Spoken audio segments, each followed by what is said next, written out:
Haleluya, haleluya, haleluya. Shalom saudara terkasih dalam Tuhan. Puji nama Tuhan, hari ini pada tanggal 15 November kita berada di minggu ketiga. Minggu ketiga bulan November saudara. Tak terasa sudah minggu yang ketiga saudara terkasih dalam Tuhan. Sebelum memulai pemberitaan firman Tuhan, saya ingatkan kembali bahwa Indonesia masih dalam masa pandemi COVID-19. Gunakanlah senantiasa masker saudara kemanapun engkau pergi saudara terkasih dalam Tuhan. Dan senantiasa mencuci tangan atau menggunakan hand sanitizer. Dan senantiasa menjaga jarak. Karena itulah yang dapat meminimalkan kita dari ketertulan COVID-19. Saudara terkasih dalam Tuhan. Pagi hari ini saya mengajak saudara terkasih dalam Tuhan untuk membuka firman Tuhan. Kalau kita melihat gambar dari LCD, ini adalah gambar apa saudara? Ada berkata mungkin ini adalah orang-orang yang sedang berdoa dari berbagai macam kepercayaan. Cara-cara mereka berdoa. Saudara terkasih dalam Tuhan, tapi pada pagi hari ini saya akan membaca firman Tuhan. Kita akan mendengarkan firman Tuhan tentang faith, tentang iman saudara terkasih dalam Tuhan. Mengapa saudara terkasih dalam Tuhan? Karena kepercayaan itu senantiasa adalah orang mempercayai sesuatu itu tidak bisa, tanda kutip tidak bisa dengan nalar secara sesungguhnya. Kenapa saudara? Sebab arti iman di dalam Kamus Besar Bahasa Indonesia yang pertama adalah ketetapan hati atau keteguhan batin, keseimbangan batin. Yang kedua adalah kepercayaan yang berkenaan dengan agama, keyakinan, dan kepercayaan kepada Allah, Nabi, kitab, dan sebagainya. Jadi saudara terkasih dalam Tuhan, berbicara mengenai hal iman, iman ini tidak bisalah diperdebatkan saudara. Sekali lagi saya mau katakan, iman itu sesungguhnya tidak bisa diperdebatkan karena itu mengenai hal-hal yang bukan lahiriah. Hal-hal kepercayaan. Kalau ada orang percaya yang lain, itu kepercayaannya. Kita tidak bisa menjudge mereka salah. Karena itulah kepercayaan mereka, saudara terkasih dalam Tuhan. Bagaimana dengan pandangan Kristen? Iman adalah, Alkitab berkata Ibrani 11 ayat 1. Saya percaya banyak sekali orang percaya, orang-orang Kristen menghafal ayat ini. Iman adalah dasar dari segala sesuatu yang kita harapkan dan bukti dari segala sesuatu yang tidak kita lihat. Setiap kepercayaan mereka percaya adanya Allah, Sang Pencipta langit dan bumi. Sekalipun Allah tidak bisa dilihat saudara. Inilah yang dikatakan iman. Sesuatu dasar segala sesuatu yang kita harapkan dan bukti dari segala sesuatu yang tidak kita lihat. Setiap kepercayaan pasti tahu akan namanya surga dan neraka saudara. Tetapi apakah mereka sudah pergi? Orang-orang yang percaya demikian sudah pergi ke surga atau neraka belum? This is a faith. Inilah iman saudara terkasih dalam Tuhan. Efesus 2 ayat 8 firman Allah berkata, sebab karena kasih karunia kamu diselamatkan oleh iman. Itu bukan hasil usahamu, tapi pemberian Tuhan. Sekali lagi, iman adalah pemberian Tuhan, bukan hasil usaha kita saudara terkasih dalam Tuhan. Makanya kita bersyukur kalau Tuhan memilih saudara dan saya menjadi orang-orang percaya. Kita memiliki secara iman Kristen, kita memiliki pengharapan di dalam Kristus. Kita memiliki rumah Bapa di surga buat saudara dan saya ketika Tuhan jemput saudara dan saya. Makanya sekali lagi saya katakan, iman itu tidak bisa diperdebatkan saudara. Saudara terkasih dalam Tuhan, pada pagi hari ini kita akan membahas tema topiknya iman yang sejati. True faith. Iman sejati pasti ada namanya iman asal-asalan saudara. Iman asal-asalan adalah orang yang ketika ada masalah dia langsung meninggalkan iman percayanya. Ketika jawaban-jawaban doanya tidak sesuai jawaban Tuhan tidak sesuai dia, keinginan dia akan meninggalkan Tuhannya, kepercayaannya.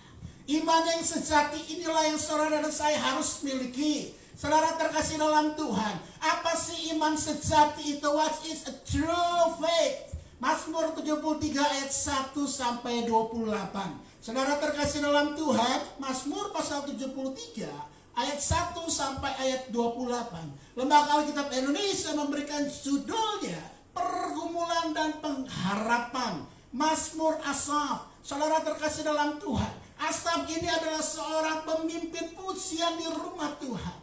Dia diangkat oleh Raja Daud menjadi pemimpin pujian dari suku Bani Lewi yang bertugas untuk menaikkan puji-pujian di hadirat Tuhan. Apa perkataan dia, saudara terkasih dalam Tuhan? Mazmur Asaf, sesungguhnya Allah itu baik bagi mereka yang tulus hatinya, bagi mereka yang bersih hatinya. Tetapi aku, Asaf katakan, sedikit lagi maka kakiku terpeleset. Seorang Asaf hampir saya terpeleset, dia yang melayani Tuhan dengan segenap hatinya, dengan segenap kekuatannya, dengan setiap apa yang Tuhan berikan talenta dalam kehidupannya. Hampir saja kakinya terpeleset, nyaris aku tergelincir, kata Asaf. Sebab aku cemburu kepada pembual-pembual. Kalau aku melihat kemunculan orang-orang fasik. Orang-orang fasik adalah orang-orang di luar Tuhan. Sebab kesakitan tidak ada pada mereka, sehat dan gemuk tubuh mereka. Mereka tidak mengalami kesusahan manusia. Inilah orang-orang fasik yang Asaf melihat. Dan mereka tidak pernah tulah seperti orang lain. Sebab itu mereka berkalungkan kecongkakan dan berpakaian kekerasan. Karena kegemukan kesalahan mereka mencolok, hati mereka meluap-luap dengan sangkaan. Mereka menyindir dan mengata-ngatai dengan jahatnya. Hal pemerasan dibicarakan mereka dengan tinggi hati. Mereka membuka mulut melawan langit, dan lidah mereka membual di bumi. Sebab itu orang-orang berbalik kepada mereka dan mendapatkan mereka seperti air yang berlimpah-limpah. Dan mereka berkata, bagaimana Allah tahu hal itu? Adakah pengetahuan pada yang maha tinggi? Sesungguhnya itulah orang fasik.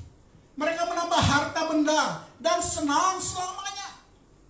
Sia-sia sama sekali aku mempertahankan hati yang bersih, Asaf berkata, dan membasuh tanganku tanda tak bersalah.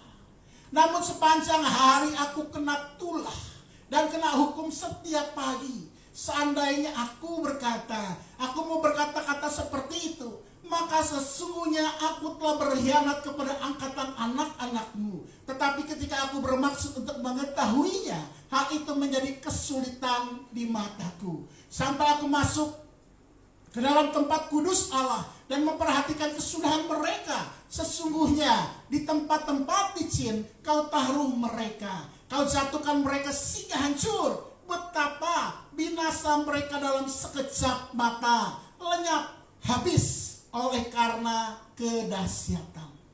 Seperti mimpi pada waktu terbangun ya Tuhan, pada waktu terjaga, rupa mereka kau pandang hina ketika hatiku merasa pahit dan buah pinggangku menusuk-nusuk rasanya. Aku dulu dan tidak mengerti, seperti hewan aku di dekatmu, tetapi aku tetap di dekatmu. Engkau memegang tangan kananku. Dengan nasihatmu engkau menuntun aku, dan kemudian engkau mengangkat aku ke dalam kemuliaan. Siapakah rekan yang ada padaku di surga selain engkau? Selain engkau tidak ada yang kuingini di bumi. Selain dagingku dan hatiku habis lenyap, gunung batuku dan bagianku tetaplah Allah selama-lamanya. Sebab sesungguhnya siapa yang jauh daripadamu akan binasa. Kau binasakan semua orang yang bersinah dengan meninggalkan engkau. Tetapi aku suka dekat pada Allah.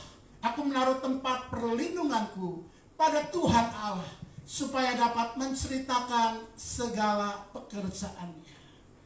Saudara terkasih, inilah yang sering dilihat juga pada orang-orang percaya saat ini. Pandangan mereka melihat orang-orang fasik seperti itu. Tidak sedikit orang yang kecewa, kenapa saya mengikut Tuhan Yesus seperti ini hidup saya. Sepertinya doa-doa saya tidak dijawab. Seperti sakit penyakit saya Tuhan izinkan, tidak Tuhan lepaskan. Tidak Tuhan bebaskan dari pergumulan-pergumulan kehidupan yang senantiasa sepertinya bertubi-tubi tak berulang, yang kemudian berulang-ulang kembali.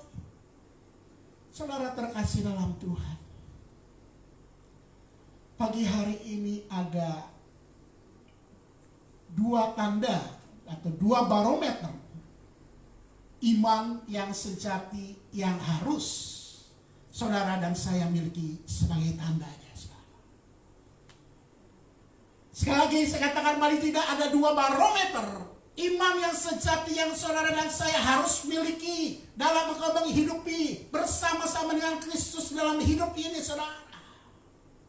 Yang pertama, firman Allah berkata dalam ayat 1-3 firman Allah, Mazmur asal sesungguhnya Allah itu baik bagi mereka yang tulus hatinya, bagi mereka yang bersih hatinya.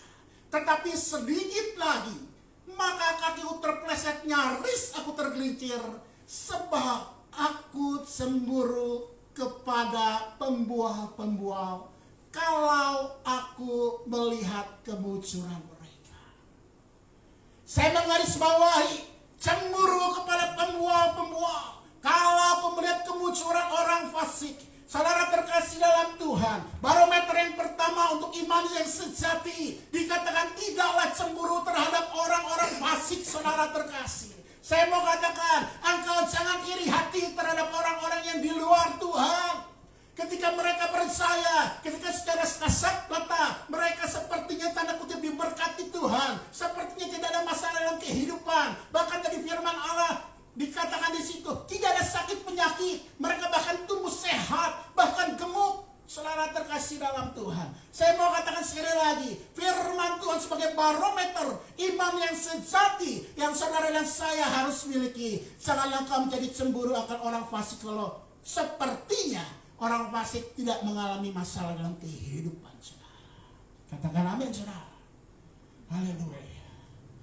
Inilah mengapa engkau mengikuti Yesus, yang harus menjadi pertanyaan dalam hidup saudara dan saya. Kenapa engkau mengikuti Yesus, saudara? Mungkin ada yang berkata, saya mau mengikuti Yesus karena Tuhan memberikan kekayaan. Apa kekayaan akan membawa engkau untuk mengiring kepada Yesus? Memang Tuhan adalah sumber berkat, tetapi kita mengikuti Yesus bukan karena kita untuk mencari kekayaan. Kalau ada orang mengikuti Yesus untuk mencari kekayaan, dengar saudara terkasih dalam Tuhan, orang tersebut akan menjadi kecewa. Walaupun Tuhan adalah sumber berkat saudara, tetapi orang ketika hanya mengikuti Yesus hanya untuk kekayaan, orang itu akan segera melepaskan iman percaya kepada Yesus. Dan saudara tahukah banyak sekali memberikan kekayaan di luar Kristus Yesus. Kalau Yesus hanya memberikan kekayaan, saudara terkasih dalam Tuhan, saya percaya akan banyak orang meninggalkan kepercayaan mereka dan menjadi pengikut Kristus. Karena apa? Karena banyak orang yang mau mencari kaya. Saudara terkasih dalam Tuhan, why do follow Jesus? Mengapa saudara dan saya kita mengikuti Yesus? Apakah saudara dan saya mencari ketenaran? Memang Tuhan sanggup mengangkat engkau dan saya, tetapi engkau akan menjadi kecewa ketika engkau datang kepada Yesus, mengikuti Yesus hanya untuk mencari ketenaran, saudara. Karena banyak ada sekali orang-orang yang tenar di luar Tuhan.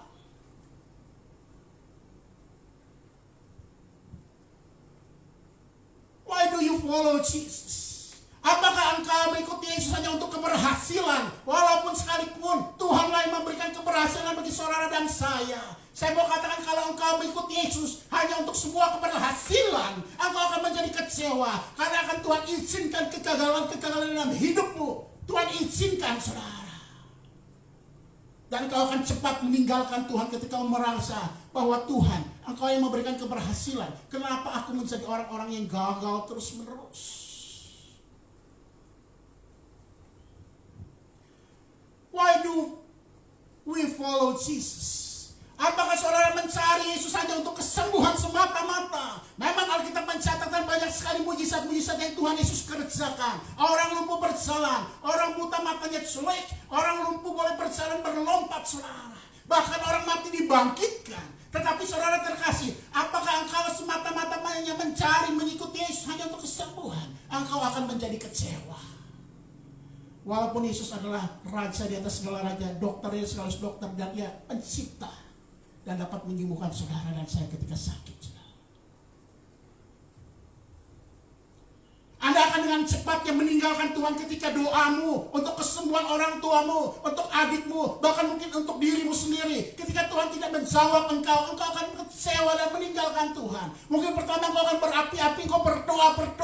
Tuhan Maha Penyembuh, di dalam nama Tuhan sembuh. Tetapi Tuhan izinkan tidak sembuh.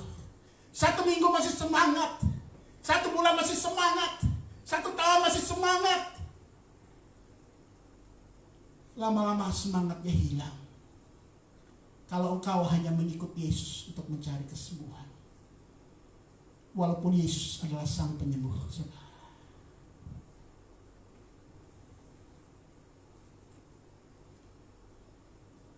Saudara, ada yang berkata, saya mau ikut Yesus. Saya mau berdoa kepada Tuhan untuk saya diberkati supaya memberkati. Wah, kelihatannya rohani, saudara. Benar, saudara? Tuhan berkati saya supaya saya menjadi berkat. Hei saudara terkasih dalam Tuhan, saya mau katakan, itu adalah orang-orang yang munafik, saudara. Itu adalah orang-orang pembohong, saudara. Karena kenapa? Hatinya karena mencintai uang, saudara. Kalau orang yang benar-benar mau memberi dalam hatinya, tidak perlu berkata, Tuhan berkati saya dulu, saya baru jadi saluran berkat. Ingatlah, saudara, ketika Tuhan Yesus berkata kepada janda miskin yang memiliki 2 peser, Dia memberikan 2 peser, seluruhnya buat rumah Tuhan. Memberi bukan ketika engkau menjadi kaya baru engkau memberi. Saya mau katakan itu adalah pembohong, saudara. Karena engkau mencintai uang.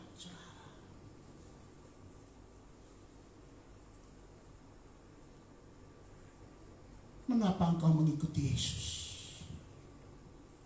Jawablah dalam hatimu, saudara.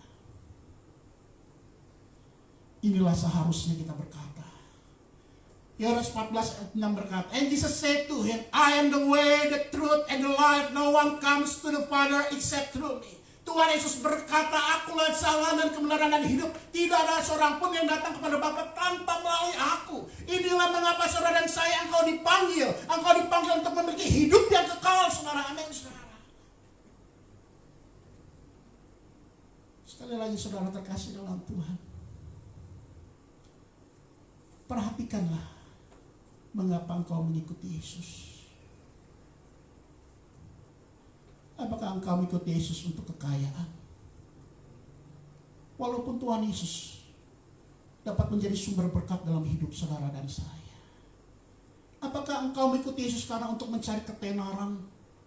Walaupun Tuhan yang mengangkat orang, Tuhan Yesus sanggup mengangkat orang.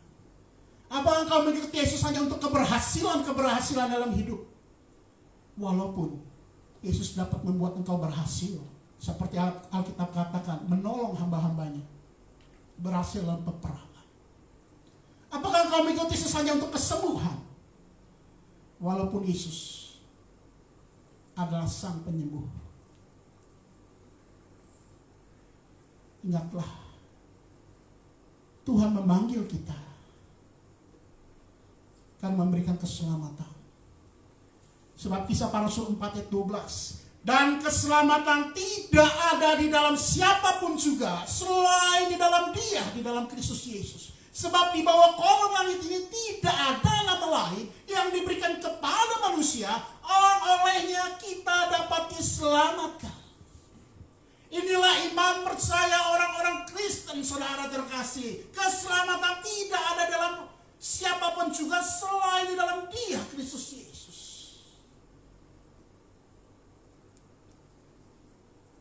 Saudara, untuk itulah engkau,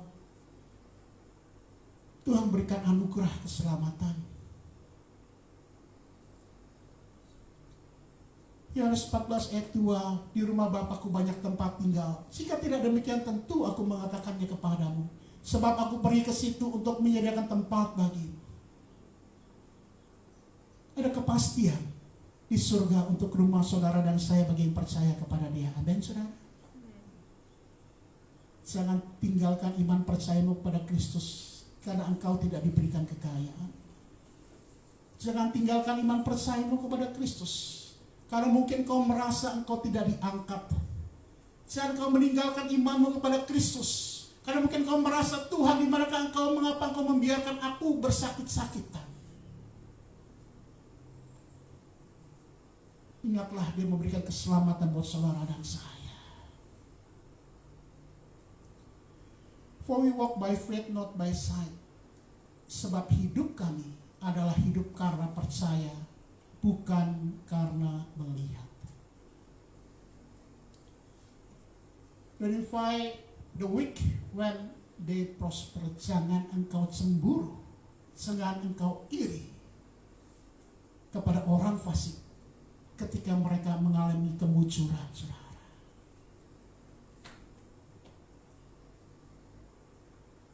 10 November. Hari apa, saudara? 10 November. 10 November negara Republik Indonesia memperingati Hari Pahlawan. Pertempuran di Surabaya yang luar biasa, saudara. Tahun 1945 banyak sekali para pejuang-pejuang negara Republik Indonesia yang mati untuk mempertahankan kemerdekaan, saudara, di Surabaya. Pada tanggal 10 November tahun 2002 berdirinya GBI Sedia Kebenaran, saudara. Jadi gereja kita berumur berapa, saudara? 18 tahun, puji nama Tuhan, saudara. Saudara terkasih dalam Tuhan. Dan tahun 2020 ada seorang namanya Hans Rukait.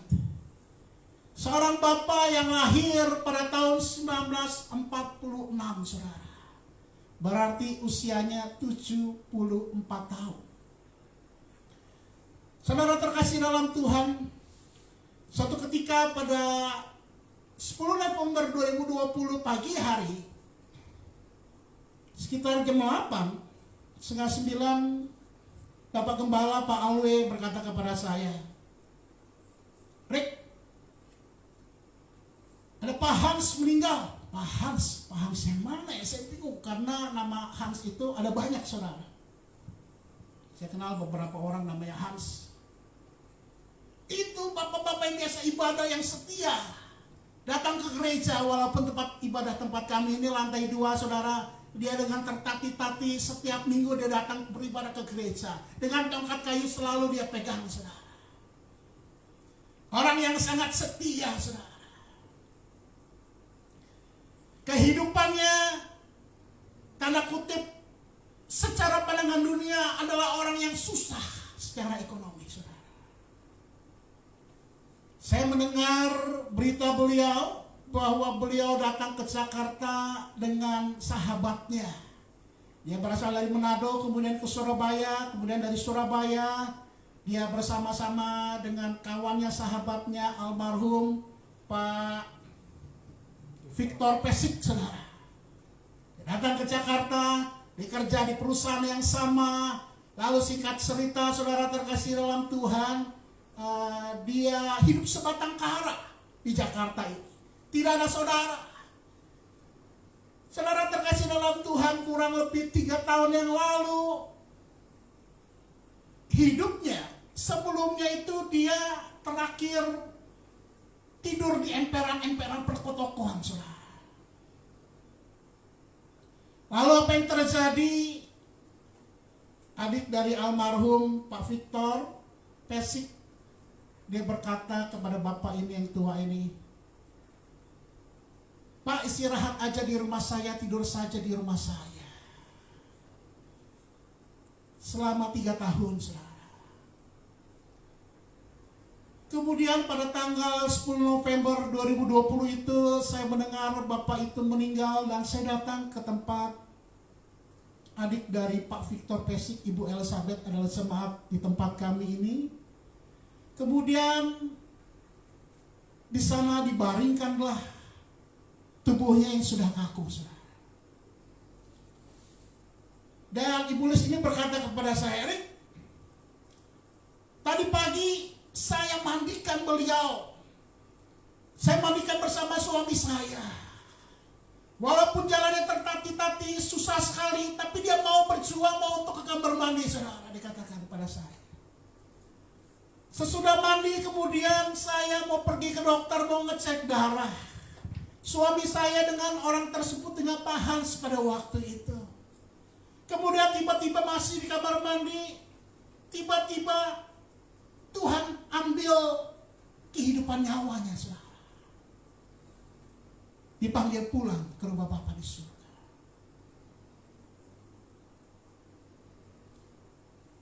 Kemudian dibaringkanlah dia di tempat biasa dia beristirahat, saudara, di rumah itu.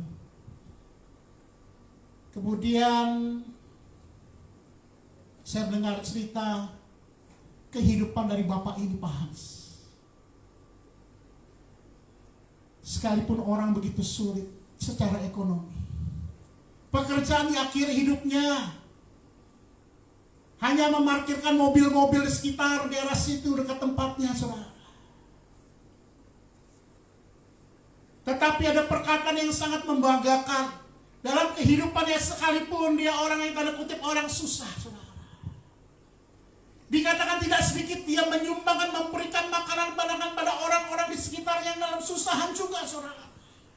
Inilah kehidupan saudara dan saya. Seharusnya saudara dan saya, kita menjadi berkat. Bukan karena Tuhan memberkati kita, saudara. Bukan karena kita katakan, Tuhan berkati saya baik, saya menjadi berkat. Bukan. Tetapi apa yang ada padamu, yang telah dipercayakan Tuhan buat engkau, pakailah itu bagi kemuliaan nama Tuhan. Maka Tuhan akan melihat engkau mengumpulkan harta di surga. Sebab firman Allah berkata, jangan kumpulkan bagimu harta di bumi, sebab ingat karat dapat merusaknya, pencuri dapat mencurinya. Tapi kumpulkanlah bagimu harta di surga, sebab ingat karat tidak dapat merusaknya, pencuri tidak dapat mencurinya. Amin, saudara. Saudara terkasih dalam Tuhan, ingatlah bahwa kehidupan saudara dan saya sementara. Barometer yang kedua, iman yang sejati. Dalam Mazmur 73 ayat 25-28 firman Allah berkata, siapa genangan ada padaku di surga selain engkau tidak ada yang kuingini di bumi. Sekalipun dagingku dan hatiku habis lenyap, gunung batuku dan bagianku tetaplah Allah selama-lamanya. Saya menggarisbawahi kata-kata selain engkau tiada yang kuingini di bumi. Selain dagingku, sekalipun dagingku dan hatiku habis lenyap, gunung batuku dan bagianku tetaplah Allah selama-lamanya.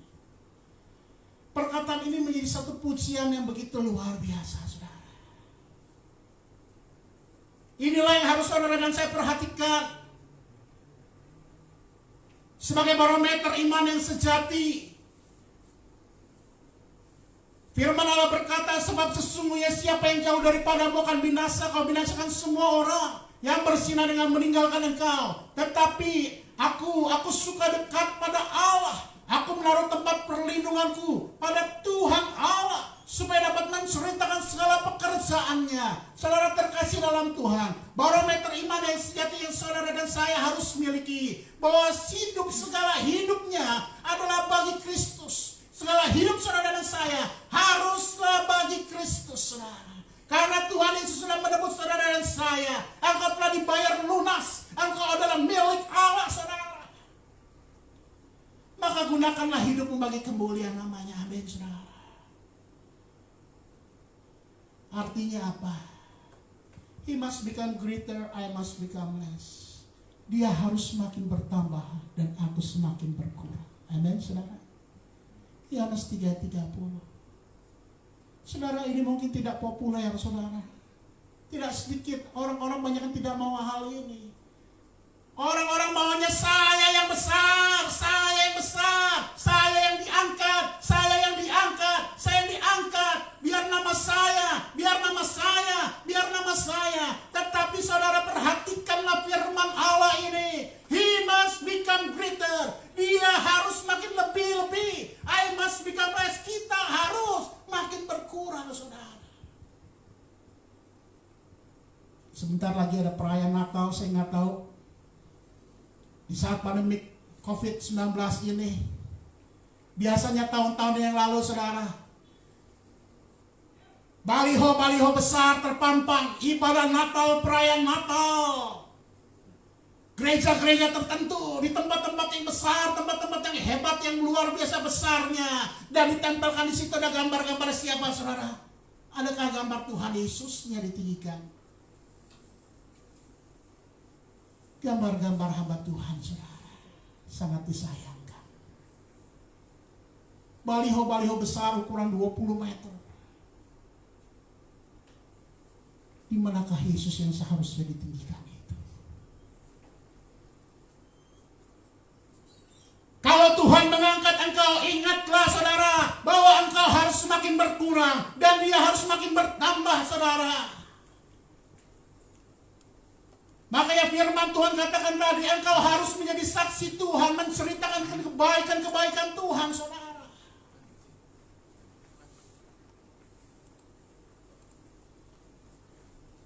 He must become greater, I must become less.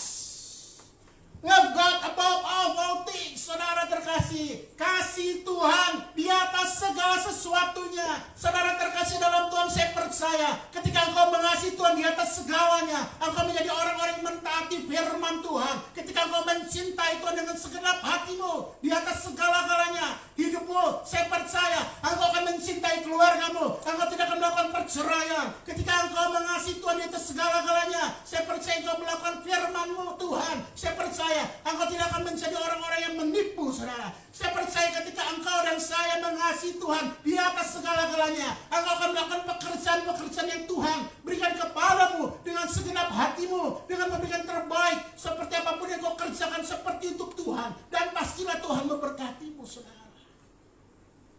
Bukan berkatlah yang harus engkau kejar, tapi Tuhanlah, saudara.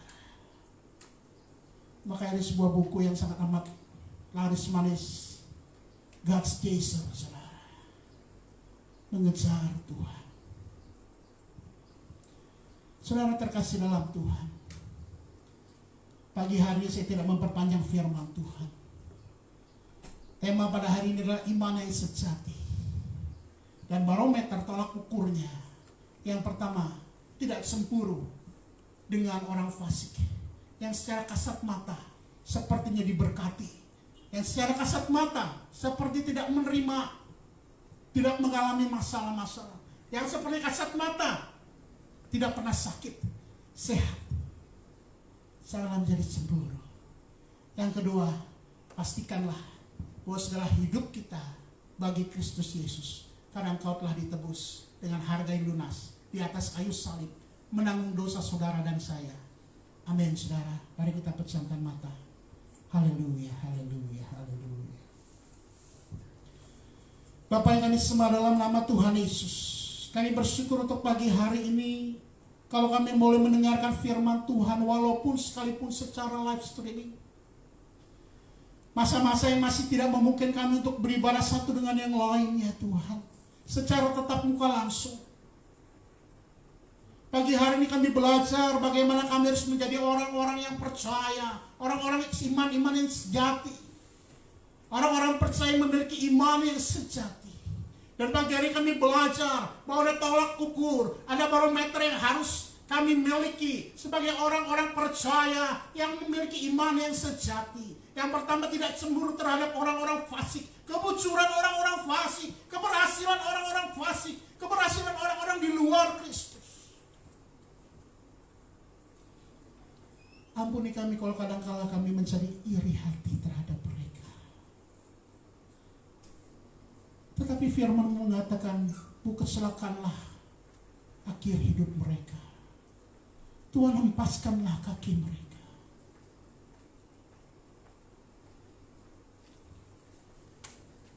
Pagi hari ini kami belajar juga bahwa barometer iman yang sejati, bahwa segala hidupnya bagi Kristus. Ingatkanlah dalam hidup kami, bahwa hidup kami Seharusnya Engkau yang semakin ditinggikan, dan kami semakin kecil dan hilang dan lenyap. Terima kasih Bapa untuk firman Allah ini. Meteraikan firman-Mu dalam hati kami. Tutikanlah dalam roh hati kami, agar kami senantiasa menjadi peringatan dalam hidup kami, dan kami melakukan dalam hidup ini, sehingga nama-Mu saja yang dipermuliakan. Terima kasih Bapa, dalam nama Tuhan Yesus kami berdoa dan bersyukur. Haleluya. Amin.